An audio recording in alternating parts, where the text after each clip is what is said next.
অবশেষে জানা গেল সাকিব তামিমের সঙ্গে মিটিংয়ে কি হলো। সাকিব তামিমকে কি আর কখনো একসাথে দেখা যাবে বাংলাদেশ দলে? আলোচনা শেষে সাকিব তামিমকে নিয়ে যা বললেন জাতীয় দলের নির্বাচক কাজী আশরাফ হোসেন লিপু।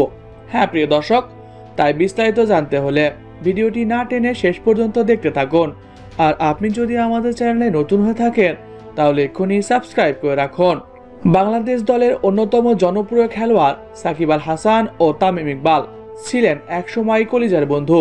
তবে সময়ের পরিক্রমায় এখন কেউ আর কাউকে সহ্যই করতে পারে না, এমনকি কেউ কারো নামও মুখে নেয় না। এই সব ছিল ওপেন সিক্রেট। কিন্তু বরিশাল ও রংপুরের ম্যাচেই ঘটে এক অনাকাঙ্ক্ষিত ঘটনা। সাকিবের বলে আউট হয় তামিম, পরে সাকিব আউট হলে বাধে বিপত্তি। তামিম সাকিবকে ব্যঙ্গ করে উল্লাস করে। এরপর থেকে ক্রিকেট পাড়া গরম।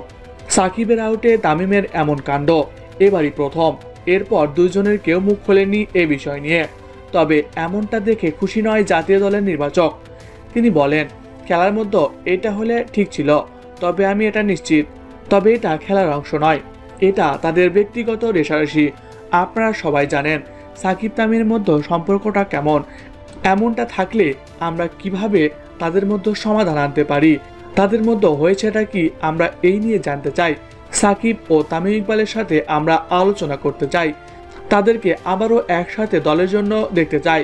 তাদের মধ্যে হয়েছেটা কি এটা আমাদের সমাধান করা উচিত।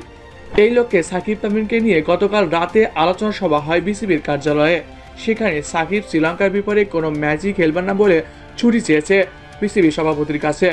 তামিমের ব্যাপারে এখনো কোনো সিদ্ধান্ত আসতে পারেনি বিসিবির সভাপতি। তামিম চায় না কোচ হাথুরু সিং এর অধীনে বাংলাদেশ জাতীয় দলে ফিরতে, তবে সাকিবের সঙ্গে খেলতেও রাজি তামিম ইকবাল।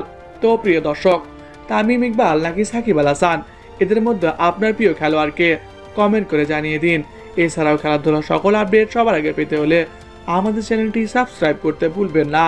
ধন্যবাদ সবাইকে।